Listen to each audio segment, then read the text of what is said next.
Hello everyone, I am Parthiban. Welcome to SAP Views. இன்னைக்கு date 8/5/2025. இந்த வீடியோவை evening ஒரு 6 o'clock உங்களுக்கு ரீச் ஆகிற மாதிரி செட் பண்ணியிருக்கிறேன். இப்போ பார்த்தீங்கன்னா நீட் யூஜி 2025க்கான எக்ஸாம் கடந்த ஞாயிற்றுக்கிழமை 4/5/2025 முடிஞ்சிருச்சு. இப்போது இன்றைக்கி காலையில் ஃபஸ்ட்டு ஒரு வீடியோ போஸ்ட் பண்ணியிருந்தேன். அந்த வீடியோவில் மருத்துவ கலந்தாய்வில் கலந்துக்கிறதுக்கு MBBS BDS அட்மிஷன் எனக்கு வேணும் அப்படின்றவங்க எத்தனை அப்ளிகேஷன் போடணும் அப்படின்னு ஒரு வீடியோ போஸ்ட் பண்ணியிருக்கிறேன். பார்க்காதவங்க பார்த்துக்குங்க, அது கொஞ்சம் யூஸ்ஃபுல்லான வீடியோ. அதுக்கப்புறம் இப்போது தமிழ்நாடு மெடிக்கல் கவுன்சிலிங்கில் நான் அப்ளிகேஷன் போடணுங்க சார், அதுக்கு என்னென்ன டாக்குமெண்ட்ஸ் எல்லாம் தேவை அப்படின்னா அதுக்கு இந்த வீடியோவில் நம்ம டீட்டெயில்டாக என்னென்ன டாக்குமெண்ட்ஸ் தேவை அப்படிங்கிறத போஸ்ட் பண்ணியிருக்கிறோம். இப்போது நீட் எக்ஸாம் எழுதி முடிச்சுட்டு ஸ்டூடெண்ட்ஸும் பேரண்ட்ஸும் ஃப்ரீயாக இருப்பீங்க. உங்கள்கிட்ட என்னென்ன டாக்குமெண்ட்ஸ் எல்லாம் இப்போ ரெடியாக இருக்குது அதெல்லாம் பார்த்து வச்சுக்கோங்க. இல்லாத டாக்குமெண்ட்டெல்லாம் அப்ளை பண்ணி வாங்கிக்கோங்க. ஸோ அதுக்கு இந்த வீடியோ உங்களுக்கு ரொம்ப ஹெல்ப்ஃபுல்லாக இருக்குது அப்படின்னு நினச்சிங்கன்னா மறக்காமல் ஒரு லைக் பட்டனை ப்ரெஸ் பண்ணிடுங்க. அப்போ தான் இந்த மாதிரியான வீடியோ போஸ்ட் பண்ணுறதுக்கு எனக்கு என்கரேஜிங்காக இருக்கும்.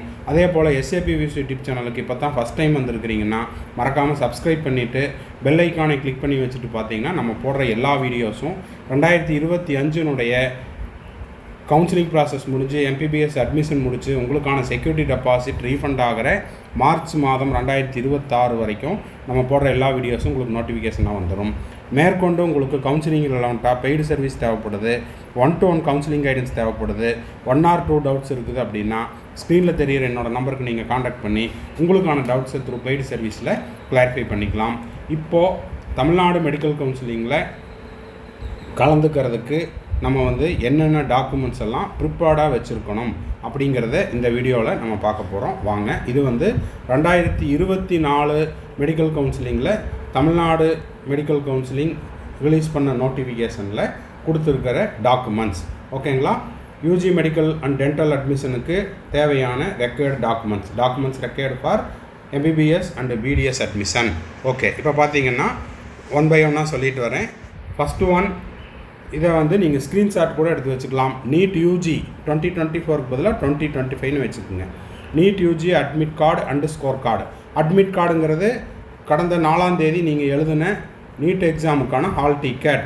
ஓகேங்களா? நம்ம இதுக்கு ப்ரீவியஸ் வீடியோலையெல்லாம் சொல்லியிருந்தோம். நீங்கள் பிரிண்ட் அவுட் எடுக்கும்போதே ஒரு 4-5 காப்பி எடுத்து வச்சுக்கோங்க. அது மட்டும் இல்லாமல் அதனுடைய சாஃப்ட் காப்பியும் எடுத்து வச்சுக்கோங்கன்னு சொல்லியிருந்தோம்.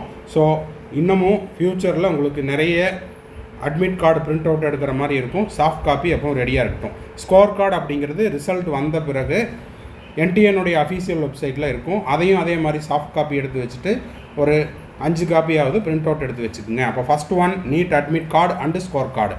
அப்புறம் 10th mark sheet both side. அது எப்படின்னா ஃப்ரண்ட்டும் இருக்கும் பேக்கும் இருக்கும். 11th மார்க் ஷீட்டு நீங்கள் 11th எக்ஸாம் எழுதியிருந்தீங்க அப்படின்னா அது 2 சைடும். இப்போ கொரோனா டைம்லையெல்லாம் எக்ஸாமே நடக்கலை. அதே 11th ஸ்டாண்டர்டுக்கு ஸ்டேட் போர்டில். அதே போல் CBSEக்கு 11th ஸ்டாண்டர்டுக்குன்னு காமன் எக்ஸாம் கிடையாது. அதுக்கு பதிலாக ஸ்கூலில் அவங்க லெட்டர் பேடில் அந்த எக்ஸாமுடைய மார்க்கை கொடுத்துருப்பாங்க. அது இருந்தால் போதுமானது. அப்போது இந்த 11th மார்க் ஷீட் அப்படிங்கிறது கம்பல்சரி கிடையாது. அடுத்தது ஹையர் செகண்டரி மார்க் ஷீட்டு +2 அது both side of the mark sheet. இல்லை நான் +2 தவிர ஹையர் செகண்டரிக்கு பதிலாக நான் CBSEயில் படிச்சிருக்கிறேன், இல்லைன்னா ICSE சிலபஸில் படிச்சிருக்கிறேன், அதுக்கு ஈக்குவலண்ட்டாக வேற ஒரு டிகிரி வேற ஒரு +2க்கு ஈக்குவலானது வேற ஒன்று படிச்சிருக்கிறேன் அப்படின்னா அந்த சர்டிஃபிகேட்டு. அப்புறம் ட்ரான்ஸ்ஃபர் சர்டிஃபிகேட்டுங்கிறது 12th முடிச்சுட்டு நீங்கள் வரும்போது கொடுத்த TC. இல்லை நான் 12th முடிச்சுட்டு வேற ஒரு கோர்ஸ் போய் ஜாயின் பண்ணேன், BE ஜாயின் பண்ணேன், இல்லைன்னா BSc ஃபஸ்ட் இயர் ஜாயின் பண்ணேன், ஆனால் அதுக்கப்புறம் நான் நீட் எழுதி மறுபடியும் மெடிக்கலில் ஜாயின் பண்ணணும் அப்படிங்கிறக்காக அந்த கோர்ஸை டிஸ்கன்டினியூ பண்ணிட்டு வந்துட்டேன் அப்படின்னா நீங்கள் கடைசியாக படித்த இன்ஸ்டிடியூட்லேருந்து வாங்கிட்டு வந்த TC. அடுத்தது பார்த்தீங்கன்னா certificate of proof study from 6th standard to 12th standard for the candidate who have studied completely in Tamil Nadu. தமிழ்நாட்டில் நீங்கள் 6ஆம் வகுப்புலேருந்து 12ஆம் வகுப்பு வரைக்கும் தமிழ்நாட்டில் படித்தீங்க அப்படிங்கிறதுக்கான ப்ரூஃப் வேணும். அதுக்கு என்ன பண்ணணும்னா போனஃபைடு சர்டிஃபிகேட் அப்படின்னு நீங்கள் படித்த ஸ்கூலில் வாங்கிக்கோங்க. இந்த போனஃபைடு சர்டிஃபிகேட் அப்படிங்கிறது 6th to 12th வரைக்கும் ஒரே ஸ்கூலில் படிச்சிருந்தீங்கன்னா ஒரு ஸ்கூலினுடைய ஹெட் மாஸ்டர்கிட்டையோ இல்லை பிரின்ஸிபல் சார்கிட்டையோ வாங்கிக்கிட்டா, பிரின்ஸிபல் சார் ஆர் மேடம் அவங்கக்கிட்ட வாங்கினா போதும். வேறு ஸ்கூலில் படிச்சிருக்கிறீங்க, 6th to 8th வரைக்கும் ஒரு ஸ்கூல், 9th to 10th வரைக்கும் ஒரு ஸ்கூல், 11th to 12th வரைக்கும் ஒரு ஸ்கூல் அப்படின்னா நீங்கள் எத்தனை ஸ்கூலில் படிச்சிங்களோ எல்லா ஸ்கூல்லையும் போனஃபைட் சர்டிஃபிகேட் வாங்கணும். அடுத்தது கம்யூனிட்டி சர்டிஃபிகேட், நேட்டிவிட்டி சர்டிஃபிகேட்டும் நீங்கள் அப்ளை பண்ணி வாங்கிக்கோங்க. இருக்குது அப்படின்னா நோ ப்ராப்ளம். அடுத்தது document of the parent need to uploaded for the candidate who claim their nativity. இப்போது தமிழ்நாடு நேட்டிவிட்டி நீங்கள் கிளைம் பண்ணுறீங்க அப்படின்னா உங்களுடைய நேட்டிவிட்டி சர்டிஃபிகேட் வேணும். தமிழ்நாடு ரிசர்வேஷன் வேணும், அதாவது எனக்கு பிசியினுடைய ரிசர்வேஷன் வேணும், எஸ்சி கேட்டகரியினுடைய ரிசர்வேஷன் வேணும். அப்போது இதெல்லாம் கிளைம் பண்ணணும் அப்படின்னா பேரண்ட்டுடைய நேட்டிவிட்டி சர்டிஃபிகேட்டும் வேணும். Documents of the parent need to be uploaded candidate who claim their native as Tamil Nadu for the communal reservation. அப்போது நேட்டிவிட்டி சர்டிஃபிகேட் தமிழ்நாட்டில் இருக்கிற அரசு ஒதுக்கீடு இடத்துல உங்களுக்கு எம்பிபிஎஸ்ஸோ பிடிஎஸ்ஸோ படிக்கணும் அப்படின்னா மாணவர்களுடைய நேட்டிவிட்டி சர்டிஃபிகேட் வேணும். அதே போல் பேரண்ட்டினுடைய நேட்டிவிட்டி சர்டிஃபிகேட்டும் வேணும். Community certificate of either one of the parents obtained from the competent authority. அப்போது கம்யூனிட்டி சர்டிஃபிகேட்டு ஒன்று அப்பாவது வாங்கலாம், இல்லைன்னா அம்மாவது வாங்கலாம். இதில் இந்த மாதிரி யாராவது ஒருத்தருக்கு கொடுக்குறீங்க அப்படின்னா இந்த இடத்துல தெளிவாக சொல்லிடலாம். அப்பாவது வைக்கிறீங்க அப்படின்னா A to Z எல்லாமே அப்பாவது வைக்கணும். இல்லை அம்மாவது வைக்கிறீங்கன்னா A to Z எல்லாமே அம்மாவது வைக்கணும். ஓகேங்களா? பாதி சர்டிஃபிகேட் அப்பாவது, பாதி சர்டிஃபிகேட் அம்மாவது வச்சா செல்லாது. ஓகேங்களா? So community certificate either one of the parent. அப்போது இது நம்ம வைக்கும்போது கவனமாக இருக்கணும். எல்லா சர்டிஃபிகேட்டும் அம்மாவதே வைங்க. இல்லை அப்பாவது வைக்கிறீங்கன்னா எல்லா சர்டிஃபிகேட்டும் அப்பாவதே வச்சுருங்க. அப்புறம் போனஃபைடு சர்டிஃபிகேட், இது யாருக்கு?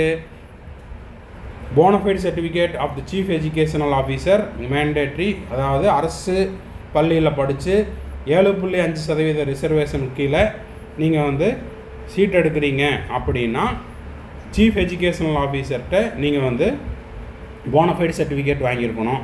இப்போது இது ரிசல்ட் வந்ததுக்கப்புறம் என்ன பண்ணுறாங்க அப்படின்னா டைரெக்டாக இந்த கேண்டிடேட்டு கவர்மெண்ட் ஸ்கூலில் தான் படித்தாங்கன்னா அவங்களோட எம்இசி நம்பரை வெரிஃபை பண்ணி அந்தந்த இப்போது என்ஜினியரிங்க்கு நீங்கள் அப்ளை பண்ணுறீங்கன்னா அந்த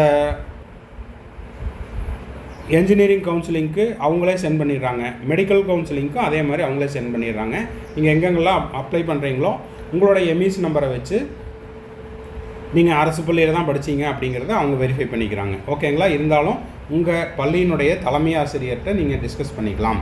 income certificate of the parent claiming fees exemption. இப்போது இன்கம் சர்டிஃபிகேட் யாருக்கு தேவைன்னா ஆண்டு வருமானம் 2.5 லட்சத்துக்கு கீழே இருக்கக்கூடிய எஸ்சி, எஸ்சிஏ, எஸ்டி மாணவர்களுக்கு, அதாவது ஃபீஸ் எக்ஸம்ஷன் வாங்கக்கூடிய மாணவர்களுக்கு இன்கம் சர்டிஃபிகேட் தேவை. எலிஜிபிலிட்டி சர்டிஃபிகேட், இதை பற்றி நான் டீட்டெயில்டாக ஒரு வீடியோ போஸ்ட் பண்ணிடுறேன். Eligibility certificate obtained from the doctor MGR university. இந்த எலிஜிபிலிட்டி சர்டிஃபிகேட் யாருக்கு வாங்கணும் அப்படின்னா நீங்கள் ஸ்டேட் போர்டில் படிச்சிருக்கிறீங்கன்னா உங்களுக்கு தேவையில்லை. சிபிஎஸ்சியில் படிச்சிருக்கிறீங்க அப்படின்னா நீங்களும் வாங்க வேண்டியதில்லை. ஐசிஎஸ்சி சிலபஸில் படிச்சிருக்கிறீங்கன்னா நீங்களும் வாங்க வேண்டியதில்லை. ஓகேங்களா? இதை தவிர வேறு ஏதாவது ஒரு போர்டில் நீங்கள் படிக்கிறீங்கன்னா படித்து +2 முடிச்சிருக்கிறீங்கன்னா எலிஜிபிலிட்டி சர்டிஃபிகேட் வாங்கணும். இப்போ பாருங்கள், accept Tamil Nadu state board, CBSE and ICSE board. அப்போது இவங்கெல்லாம் எலிஜிபிலிட்டி சர்டிஃபிகேட் வாங்க வேண்டியதில்லை. இதை தவிர மற்ற போர்டில் படித்தவங்க வாங்கணும். அப்புறம் கடந்த ஆண்டோ அதற்கு முன்னத்த ஆண்டுலையோ இல்லை ஏதாவது நீதிமன்றத்தில் வழக்கு நிலுவையில் இருக்குது அப்படின்னா அந்த ஆர்டரை அப்லோட் பண்ணணும். அதுபோக அடிஷ்னல் சப்போர்ட்டிங் டாக்குமெண்ட் நீங்கள் ஏதாவது வச்சுருந்தீங்கன்னா அதையும் சப்மிட் பண்ணணும். ஓகேங்களா? அடுத்தது பார்த்தீங்கன்னா for candidate claiming management quota minority status. இப்போ மைனாரிட்டி ஸ்டேட்டஸ் அப்படிங்கிறது மைனாரிட்டி சிறுபான்மையினருக்கான கல்லூரிகள், Telugu minority, Malayalam minority, Christian minority, இந்த வகுப்பின் கீழே நீங்கள் வர்றீங்க அப்படின்னா நீங்கள் அதுக்கான சர்டிஃபிகேட்டு ரெடியாக வச்சுருக்கணும். அப்புறம் candidate claiming management quota NRI status. என்ஆர்ஐயில் நீங்கள் சீட் எடுக்க விரும்புகிறீங்க அப்படின்னா NRI status of the financial supporter issued by the Indian embassy. அப்போ இந்தியன் எம்பசியிலேருந்து உங்களுக்கு உங்களுடைய படிப்புக்கு சப்போர்ட் பண்ணக்கூடியவருடைய அந்த என்ஆர்ஐ ஸ்டேட்டஸு, அப்புறம் அது போக அவங்க உங்களுக்கு எந்த வகையில் உறவு அப்படிங்கிற அந்த சர்டிஃபிகேட் ஆஃப் ரிலேஷன்ஷிப், அந்த சர்டிஃபிகேட் வேணும். ஓகேங்களா? அடுத்தது அவருடைய பேங்க் ஸ்டேட்மெண்ட்டு. உங்களுக்கு யார் ஃபினான்ஷியல் சப்போர்ட்டராக இருக்காரோ, அப்பாவாக இருக்கலாம், அம்மாவாக இருக்கலாம், இல்லை உங்கள் ரத்த வகையில் உறவாக இருக்கலாம், அவங்களுடைய பேங்க் ஸ்டேட்மெண்ட் வேணும். ஓகேங்களா? இதெல்லாம் தான் வந்து மேஜர் டாக்குமெண்ட்டு. இதை வந்து நீங்கள் ஒரு ஸ்க்ரீன்ஷாட் எடுத்திருப்பீங்கன்னு நினைக்கிறேன். ஸ்க்ரீன்ஷாட் எடுக்காதவங்க எடுத்துக்குங்க இது வரைக்கும். ஓகேங்களா? அதுக்கு பிறகு என்னவெல்லாம் தேவை அப்படிங்கிறத பார்த்துடலாம். இப்போது அந்த லிங்குஸ்டிக் மைனாரிட்டி அந்த அனெக்சர் வந்து இதுதான், இந்த ஃபார்மேட்டில் இருக்கணும். இது வந்து நீங்கள் ஸ்கூலில் கேட்டிங்கனால உங்களுக்கு இதில் உங்களுடைய தலைமை ஆசிரியர் போட்டு கொடுத்துருவார். நீங்கள் வந்து தெலுங்கு மைனாரிட்டியா, மலையாளம் மைனாரிட்டியா, கிறிஸ்டியன் மைனாரிட்டியா அப்படிங்கிறத name of the principal or school head master அவர் வந்து சைன் பண்ணி டேட்டை போட்டு சீல் வச்சு கொடுத்துருவார். அடுத்தது பார்த்தீங்கன்னா ரிலீஜியஸ் மைனாரிட்டி, கிறிஸ்டியன் மைனாரிட்டியாக இருந்ததுன்னா அதுக்கான சர்டிஃபிகேட்டு, அது வந்து அந்த உங்களுடைய தாலுக்கில் இருக்கக்கூடிய ரெவன்யூ அத்தாரிட்டிஸ் வந்து உங்களுக்கு போட்டு கொடுப்பாங்க, அதுக்கான ஃபார்மேட். அடுத்தது பார்த்தீங்கன்னா போனஃபைட் சர்டிஃபிகேட்டு. இந்த போனஃபைட் சர்டிஃபிகேட் அப்படிங்கிறது நீங்கள் 6ஆம் வகுப்புலேருந்து 12ஆம் வகுப்பு வரைக்கும் தமிழ்நாட்டில் படித்தீங்க அப்படிங்கிறதுக்கான ப்ரூஃபு. இது வந்து யாருக்கு அப்படின்னா 7.5% கேண்டிடேட்டுக்கு ஃபார்மேட் கொடுத்துருக்காங்க. மற்ற மாணவர்களுக்கு நீங்கள் 6ஆம் வகுப்புலேருந்து 12ஆம் வகுப்பு வரைக்கும் தமிழ்நாடு நேட்டிவிட்டியில் தான் நீங்கள் படித்தீங்க. தமிழ்நாடு நேட்டிவிட்டியில் உங்களுக்கு அந்த ரிசர்வேஷனெல்லாம் வேணும் அப்படின்னா நீங்கள் படித்த ஸ்கூலில் 6லேருந்து 12 வரைக்கும் படித்த ஸ்கூலில் அவங்க கொடுக்குற லெட்டர் பேரில், ஏன்னா மெட்ரிகுலேஷன் ஸ்கூலில் படிச்சுக்கலாம், சிபிஎஸ்சியில் படிச்சுக்கலாம், ஐசிஎஸ்சி சிலபஸில் படிச்சுக்கலாம். நீங்கள் படித்த ஸ்கூல் ஹெட் மாஸ்டர் ஆர் பிரின்ஸிபால்கிட்ட நீங்கள் அந்த ஸ்கூலினுடைய லெட்டர் பேரில் வாங்கிக்கலாம். இது வந்து 6லேருந்து 12 வரைக்கும் ஒரே ஸ்கூல் அப்படின்னா ஒரே ஒரு போனஃபைடு வாங்கினா போதும். நீங்கள் ஸ்ப்ளிட் பண்ணி படிச்சிருக்கிறீங்க, 6 to 8 இல்லை 6 to 7 ஒரு ஸ்கூலு, இல்லை 6 வருஷமே வேறு ஸ்கூலில் படிச்சிருக்கிறீங்க அப்படின்னா 6 போனஃபைட் சர்டிஃபிகேட் வாங்கணும். இதெல்லாம் ஓய்வு கிடைக்கும். இப்போ நீங்கள் இருக்கிற இந்த ரெஸ்ட் டைமை யூஸ் பண்ணி இதெல்லாம் நீங்கள் வாங்கி வச்சுக்கலாம். ஓகேங்களா? ஸோ இந்த வீடியோ உங்களுக்கு யூஸ்ஃபுல்லாக இருக்குன்னு நினைக்கிறேன். யூஸ்ஃபுல்லாக இருந்துச்சுன்னா மறக்காமல் ஒரு லைக் பட்டனை ப்ரெஸ் பண்ணிடுங்க.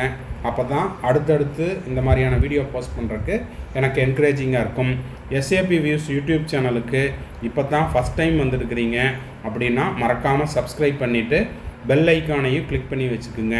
அப்போ தான் நம்ம போடுற எல்லா வீடியோஸும், கவுன்சிலிங்கினுடைய எல்லா அப்டேட்டும், எம்பிபிஎஸ்னுடைய அட்மிஷன் ரிலவெண்ட்டான எல்லா நோட்டிஃபிகேஷனும் உங்களுக்கு வரும். மேற்கொண்டு உங்களுக்கு கவுன்சிலிங் ரிலவெண்ட்டாக பெய்டு சர்வீஸ் தேவைப்படுது, 1-to-1 கவுன்சிலிங் கைடன்ஸ் தேவைப்படுது, 1 or 2 டவுட்ஸ் இருக்குது அப்படின்னா ஸ்க்ரீனில் தெரிகிற என்னோட நம்பருக்கு நீங்கள் காண்டாக்ட் பண்ணி அதனுடைய முழு விபரத்தையும் பெற்றுக்கொள்ளலாம். தேங்க்ஸ் ஃபார் வாட்சிங். பாய், see you. Have a nice day.